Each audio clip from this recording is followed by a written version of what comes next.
Hi, welcome to the series on what to do if you're experiencing a marital breakup or a long-term relationship breakup. We've talked about some things not to do, right?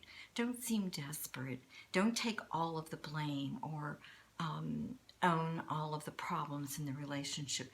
Yes, we all could do things differently, but a lot of marriages have a lot of problems and they continue. People don't leave. So oftentimes, though, people do reach a breaking point. And I know this pandemic has been especially hard on a lot of relationships. So this is a time for you to pull back and do some self-reflection, which is very difficult. What I'd like for you to do is think back over your relationship. What were some of the arguments or some of the, or if you didn't argue, what were some of the conflicts that you think just went underground? And I want you to think through how did that cycle go? Did one of you pursue the other person and then the other person would distance, or did you just go at it like cats and dogs? What was your particular style?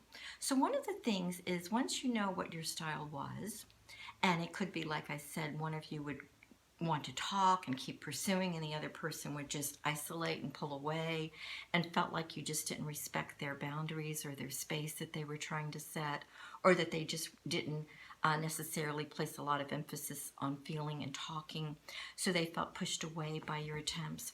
Or perhaps you both just would go at it without ever really having any resolution, and oftentimes downgrading each other and degrading and humiliating each other and doing name calling. And then, perhaps you'd sweep that under the rug because the kids would walk back in the room or something would happen and you'd pick up again and kind of push the reset button.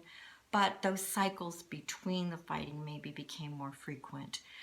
Or somehow they just began to erupt into more escalated situations. Also, the other thing is sometimes addictions can really play a negative role in a relationship.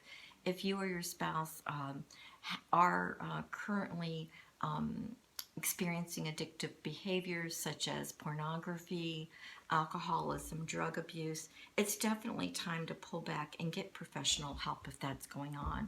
And if your spouse won't go, there's absolutely no reason why you can't reach out. There are free groups, Al-Anon, CODA, codependent.org, CODA.org, where you can join for free and anonymously, even right now during the pandemic online groups. But one of the most important things I want to talk with you about is you're pulling back and really reflecting on your own behavior. Like I said, you don't want to own all of the behaviors, but you do want to claim those that you think perhaps you could change, that could make for a better relationship if you were willing and wanted to get back with your spouse. First of all, give that person time that's walked away. It's the last thing you want to do because you're hurting and you want to tell them or reassure them that you're different or things could be different or you found this great therapist or what about the kids, and you'll think of a million reasons to contact them. I want you to calm that down. I want you to perhaps reach out to me or an experienced coach or therapist to actually get a plan of action in place. That's going to be absolutely vital to you. I can tell you that your efforts to probably lure your spouse back through guilt or through blaming or telling them how upset their family is with them, etc. Your friends can't believe what's happened. I can't tell you how much that doesn't work. It just simply doesn't. And in fact, that can easily become a barrier for why they don't want to return, because they're ashamed and humiliated. So also, I would advise you not to tell everybody about what's going on. You want to pick one or two at the most close friends and let them know what you're experiencing, what you're feeling. You don't want to denigrate your spouse to someone else or your partner. It's not attractive. It doesn't really help you. Sometimes reliving it and talking about it only gets you more down and more drug down. The other thing is trying to keep track of your spouse. And this will be a whole video that I will do on its own.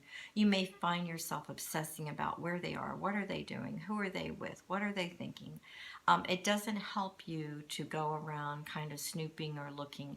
Actually, I have seen some of my clients really plunge into despair around that. Unless your attorney or someone you know and there's an absolute really good reason for you to want to find that out, I suggest you don't do that and do confrontation, and instead you use this time to reflect on you. Again, thank you for listening, and I'll be doing another video soon. You can reach out to me at any time on my website, www.createclarityandchange.com. I'd love to talk with you. Thank you.